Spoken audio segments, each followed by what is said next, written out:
In the shadow of the Altai Mountains, nestled along the banks of the Charysh River in southern Siberia, lies Chagyrskaya Cave, a quiet geological wound carved into limestone. Today, it is a cold, wind-swept place, but during the Middle Paleolithic, this site pulsed with life. The cave was home to a group of Neanderthals whose very existence has upended previous assumptions about Neanderthal range, culture, and migration. Known as the Chagyrskaya Neanderthals, these ancient people represent the easternmost known population of Western European Neanderthals, carrying both their tools and their genes deep into Asia. Far from being a remote outlier, Chagyrskaya Cave now appears to be the terminus of a long and determined journey that may have begun in the warm refuges of Crimea during the Eemian interglacial. Through archaeology, genetics and bone, we can now trace the lives and legacy of these Neanderthals in greater detail than ever before. Chagyrskaya Cave has yielded an exceptional assemblage of over 90 Neanderthal fossils, representing multiple individuals. These include teeth, jaw fragments, cranial pieces, and long bones. Radiocarbon and optically stimulated luminescence dating place the main Neanderthal occupation between 59,000 and 49,000 years ago, a time of glacial advance and environmental challenge.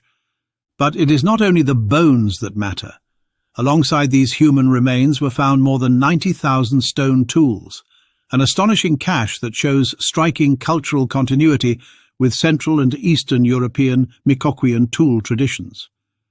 This material culture provides a strong archaeological link between Chagyrskaya and sites far to the west in Crimea and further to La Ferracie and Vindija in Western and Central Europe. The stone tools from Chagyrskaya are distinctively Micoquian, an industry characterized by asymmetrical bifaces, side scrapers, and leaf-shaped points often referred to as keelmesser. These tools are typically associated with Neanderthal groups in Central Europe and the Pontic steppe region. What makes Chagyrskaya so compelling is that these tools appear virtually unchanged, despite being located more than 3,000 kilometers east of the core Micoquian regions. The name comes from the site of La Micoque, in the Dordogne region of France, which is also the same region where the famous La Ferracie, La Chapelle, and Le Moustier Neanderthals were found. The Dordogne Valley, especially along the Vézère River, was a major refuge and habitat for Neanderthals during glacial periods. Given the ages of various Micoquian tools found at different sites, it is plausible that the inventors of the tool industry arose in France and migrated eastward through Germany, Crimea, and finally to Denisova Cave. This suggests that the Chagyrskaya Neanderthals were not an isolated group adapting to local conditions, but rather migrants who brought their culture wholesale from the West. These weren't just people using Micoquian tools, they were Micoquian people. The exactness of the toolkit reinforces the genetic and morphological evidence that these were recent arrivals, not a long-standing Siberian population. Comparisons to Crimean Mousterian sites reveal startling overlaps. The presence of similar bifacial tools at all these sites supports the idea of a continuous cultural and possibly population corridor stretching from the Black Sea through the Kazakh steppe and into the Altai. The genetic evidence confirms what the stone tools suggest. The Chagyrskaya Neanderthals were Western migrants, not local derivatives of the Altai Neanderthal population that left its bones in nearby Denisova Cave. Ancient DNA extracted from Chagyrskaya individuals reveals a close genetic relationship to the Neanderthal found in Vindija Cave in Croatia, one of the best sequenced Neanderthal genomes to date. This is not merely a general Neanderthal affinity. The Chagyrskaya individuals are more closely related to Vindija than to the older Altai Neanderthal, which lived tens of thousands of years earlier in Denisova Cave. In fact, mitochondrial DNA, nuclear DNA, and even Y chromosome analysis all show that the Chagyrskaya Neanderthals descended from a Western population that migrated east during or after the Eemian. Their genetic diversity is relatively low, suggesting a small founding population, a bottleneck event likely caused by the harsh climatic conditions during the time. This echoes patterns seen in other Neanderthal groups that experienced repeated contractions and expansions in response to glacial cycles.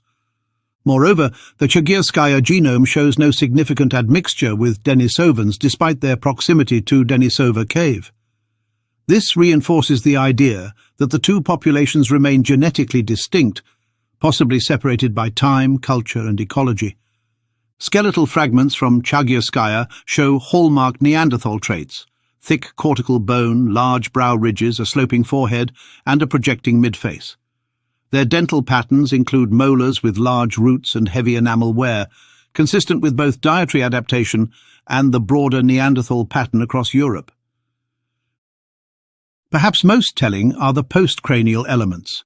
The femora and tibiae are short and robust, consistent with cold climate adaptation, following Allen's and Bergman's rules. Muscle attachment sites indicate heavy use of the upper body, likely from daily activities such as spear use, stone tool manufacturing, and carcass processing.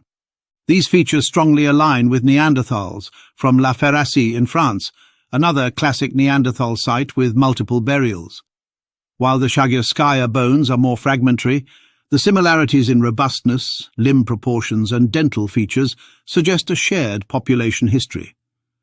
Like La Ferracie, the Chagyrskaya individuals likely lived in small, kin-based groups that relied heavily on large mammal hunting and extensive knowledge of their landscape. The Eemian interglacial period, around 130,000 to 115,000 years ago, was a time of expanded forests, warmer temperatures, and Neanderthal population dispersals across Eurasia. It was during this time that Neanderthals reoccupied large portions of Central and Eastern Europe, including the Crimea, which served as a northern refugium and cultural centre. Sites in Crimea were heavily occupied during the Eemian, and the populations here used Mikokian and Eastern Mousterian tools. As the climate cooled 70,000 years ago, these Neanderthals likely migrated eastward following the steppe corridor across the Don and Volga rivers through Kazakhstan and eventually into the Altai. The route was logical: open landscapes, herds of steppe bison and mammoth, and a lack of major geographic barriers. The resulting population that reached Chagyrskaya brought not just their tools, but their genes and culture. Unlike the Altai Neanderthal, who lived tens of thousands of years earlier at nearby Denisova Cave, these migrants were cultural and genetic descendants of Western Mikokian Neanderthals. In stark contrast stands the Altai Neanderthal from Denisova Cave, dated to over 120,000 years ago and represented most famously by a toe bone, known as Denisova 5. Genetically, this Neanderthal is deeply divergent, more so than any other known Neanderthal relative. Her genome reveals high levels of inbreeding, indicating a small and isolated population, and she shares fewer derived alleles with modern humans than Chagyrskaya or Vindiger individuals do. In a fascinating study published in the journal Archaeology, Ethnology and Anthropology of Eurasia, Dr. Mednikova proposes that some early anatomically modern humans from the tropics had robust hand bones, particularly distal and middle phalanges, due to a combination of environmental, biomechanical, and possibly genetic factors. This hypothesis of the pinky being more similar to modern humans than Neanderthals was confirmed in a 2019 study published in Sciences Advances. Both Denisova and Chagyrskaya Neanderthals have yielded manual phalanges, finger bones, that provide direct insight into their lives. Mednikova's study of Denisova 3's distal phalanx shows a remarkably robust pinky finger with a wide apical tuft and thick cortical walls. This bone was so powerful in structure that Mednikova suggested its traits may derive from tropical modern humans through an ancient introgression event. Interestingly, the condition of this pinky phalanx, found apart from the other hand bones, raises the possibility that the individual may have lost the finger during life, perhaps due to injury or frostbite, both common risks in glacial Siberia. Alternatively, the separation might simply reflect post-mortem bone scattering or selective preservation. Mednikova hypothesizes that tropical early Homo sapiens, especially those living in forested or rugged environments, used their hands in ways that promoted musculoskeletal robusticity. In tropical environments, the constant need to manipulate wood, vines, and plant materials, as well as possible arboreal behaviors in certain early Homo sapiens, may have selected for more robust fingers. Crucially, Mednikova speculates that the robust hand bones of the Altai Neanderthals, like those from Chagyrskaya and Okladnikov caves, could be partially inherited from early Homo sapiens who lived in the tropics, possibly through interbreeding events over 100,000 years ago. Altai Neanderthal phalanges, especially from Denisova and Okladnikov, show exceptionally thick cortical walls, even by Neanderthal standards, referred to as hyper-robust. Kostenki, 14, who she refers to as a Cro-Magnon, also had extremely thick-walled phalanges, with signs of medullary stenosis, a reduction of the marrow cavity due to dense cortical bone. These patterns do not match Western European Neanderthals, nor are they easily explained by sex, age, or biomechanical load alone. So in Mednikova's words, the exceptionally robust phalanges of the Altai Neanderthals might have derived from early tropical Homo sapiens, their ancestors by way of ancient gene flow. This is counterintuitive, as robust bones are often associated with cold adaptation, but many ancient African hominins were indeed very robust. By contrast, the finger bones from Chagyrskaya, while robust, do not exhibit this degree of hyper-robusticity. They are more in line with Western Neanderthal norms. Thick, yes, but proportionally consistent with what we find at La Ferracie and Vindia. The Chagyrskaya fingers suggest precision gripping, forceful manipulation, and habitual tool use. They were hands that made and wielded keelmesser, bifaces, scrapers, and hunting weapons. Thus, even in the bones of the hand, we see the story of divergence. Denisova Neanderthals, genetically and morphologically unique, were shaped by deep time and isolation. Chagyrskaya Neanderthals were shaped by mobility, migration, and cultural continuity with their Western kin. This theory aligns with genetic studies showing that Altai Neanderthals received gene flow from modern humans who likely came from warmer southern regions, such as the Levant, India, or Southeast Asia. Mednikova is not arguing that all tropical modern humans had hands like Denisovans, but rather that some early tropical humans had hand traits approaching Neanderthal levels of robustness, and these traits might have passed into Neanderthal populations in places like the Altai through admixture. From a morphological standpoint, remains from Denisova Cave attributed to Neanderthals are scarce, but those that exist, such as the distal toe bone, are extremely robust. The thickness of the cortical bone, the narrow medullary cavity, and the strong flexor attachments suggest a power-oriented anatomy consistent with other Middle Pleistocene archaic humans, yet distinct even from classic European Neanderthals.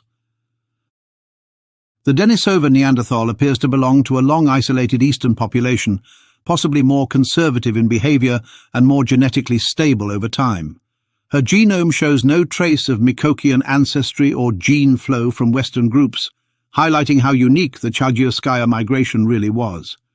This combination of stone tools and robust distal phalanges paints a vivid portrait of the Chagyrskaya Neanderthals as highly adapted mobile hunters who migrated deep into Siberia, maintaining their tool traditions and skeletal robustness in an extreme environment. The discovery and analysis of the Chagyrskaya Neanderthals provide a vivid snapshot of Neanderthal adaptability and dispersal. Far from being limited to Europe or the Near East, Neanderthals reached deep into Asia, bringing with them the full weight of their genetic and cultural legacy.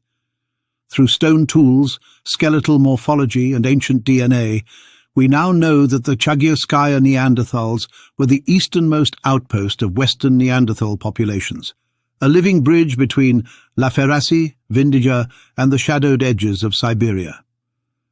Their tools speak of knowledge passed across generations and landscapes. Their bones whisper of hardships endured in the cold winds of the steppe. Their DNA, interwoven with that of other Neanderthals, shows both divergence and reunion. Compared to the Altai Neanderthal of Denisova, the Chagyrskaya people stand as representatives of a new wave, a migration of familiar faces into a strange land. They brought with them the legacy of the West and left behind a mystery of how far our cousins once ranged. In their hand bones and tools, we find not just data, but the evidence of intent, of memory, and of a shared human story that stretches across continents. Thank you for watching.